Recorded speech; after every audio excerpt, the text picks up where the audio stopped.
এই আরজিকর কাণ্ড নিয়ে যখন দেশ জুড়ে তোলপাড় চলছে ঠিক তখনই প্রধানমন্ত্রীকে চিঠি লিখলেন মুখ্যমন্ত্রী মমতা বন্দ্যোপাধ্যায়, যেখানে তিনি বলছেন যে দেশ জুড়ে ধর্ষণের ঘটনা বেড়েই চলেছে, অনেক জায়গায় ধর্ষণ খুনও হচ্ছে।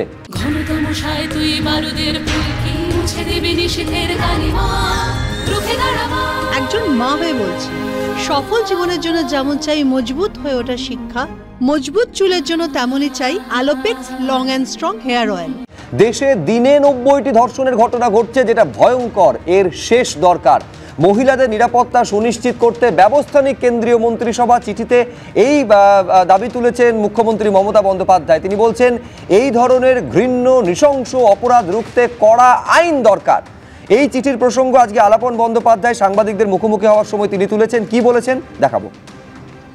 পশ্চিমবঙ্গের মুখ্যমন্ত্রী মমতা ব্যানার্জি ভারতের প্রধানমন্ত্রী মাননীয় নরেন্দ্র মোদীকে একটি চিঠি আজকে লিখেছেন August 22। আমি সেই চিঠিটি পড়ে শোনাচ্ছি। Respected prime minister, I wish to bring to your kind attention the regular and increasing occurrence of rape cases throughout the country, and in many cases rapes with murder are committed. According to the available data, it is horrifying to see that almost 90 cases of rapes occur daily throughout the country. এই জাতীয় পরিসংখ্যান নিজের চিঠিতে, প্রধানমন্ত্রীকে লেখা চিঠিতে মুখ্যমন্ত্রী তুলে ধরেছেন। শুধুমাত্র এমনটা নয়, অভিষেক বন্দ্যোপাধ্যায় তিনি আজকে এক্স হ্যান্ডেলে পোস্ট করছেন, যেখানে এই জাতীয় পরিসংখ্যান তিনি তুলে ধরেছেন। সেখানে বলছেন যে গত 10 দিনে দেশ জুড়ে 900টি ধর্ষণের ঘটনা ঘটেছে। ঠিক সেই সময় আরজিকর মেডিকেলের ঘটনায় প্রতিবাদ করছিল গোটা দেশ, বিচার চাইছিল আরজিকর মেডিকেলের ভয়ঙ্কর ঘটনার। দুঃখের বিষয়, স্থায়ী সমাধান নিয়ে এখনও বিস্তারিত আলোচনাই হলো না।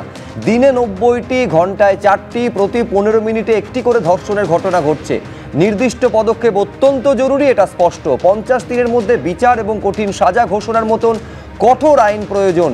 রাজ্য সরকারের উচিত পদক্ষেপ করা। দ্রুত ধর্ষণ বিরোধী আইন প্রণয়নে কেন্দ্রীয় সরকারকে চাপ দিক রাজ্য সরকার।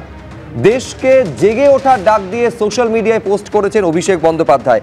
আমি এইখানে সৈকত গিরির কাছে আসতে চাইবো। একটা বিষয় সৈকত, এই আরজিকরের ঘটনা নিয়ে কার্যত একটা জনজাগরণ যখন তৈরি হয়েছে শুধু এই রাজ্য না সারা দেশে, ঠিক তখনই দেশের সার্বিক পরিসংখ্যানটা কি সেটাও কিন্তু একদিকে অভিষেক বন্দ্যোপাধ্যায়, অন্যদিকে রাজ্যের মুখ্যমন্ত্রী স্মরণ করিয়ে দিয়ে কড়া আইন প্রণয়নের কথা বলছেন।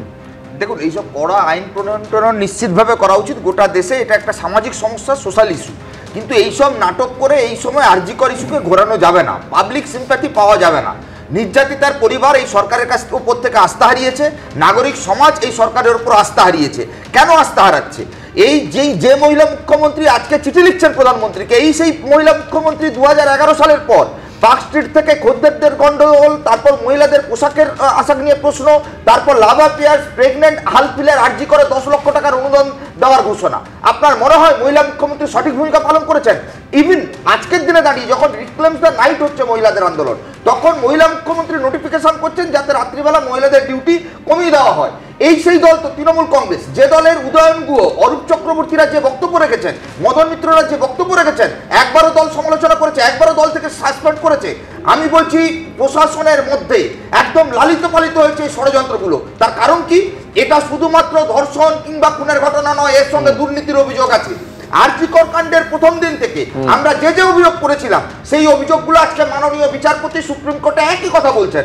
গোটা রাজ্যের নাগরিক সমাজ প্রশ্ন করেছে যে পুলিশের এত ঢিলে ঢালা ভাব ছিল কেন, কেন দ্রুতগতি ছিল তাড়াতাড়ি লাশটাকে পুড়িয়ে দেওয়ার? মীনাক্ষী মুখার্জিরা না থাকলে সেদিন তো লাশ কেন? বিষয়টা হচ্ছে যে একমাত্র আবার মহিলা মুখ্যমন্ত্রী, একমাত্র রাজ্যের মুখ্যমন্ত্রী যিনি এই যে সারা দেশব্যাপী যে সামাজিক যে অপরাধ, যেটা সুপ্রিম কোর্টও অবজারভেশনে বলছে, আমরা সবাই বলি, সেটা দূর করার জন্য আজকে সেন্ট্রাল গভর্নমেন্ট প্রধানমন্ত্রীর কাছে চিঠি লিখছে, বাংলা পথ দেখাচ্ছে। কই আগে তো কেউ করেনি, আগে তো কেউ করেনি, আগে তো কেউ করেনি। আপনি মিনাত্তুর কথা বলছেন, আজকে জামতলার আজকে হাতরাসের পরে মুখ্যমন্ত্রী পদত্যাগ করেছিল। এই মুহূর্তে আমি সৈকতকে থামালাম।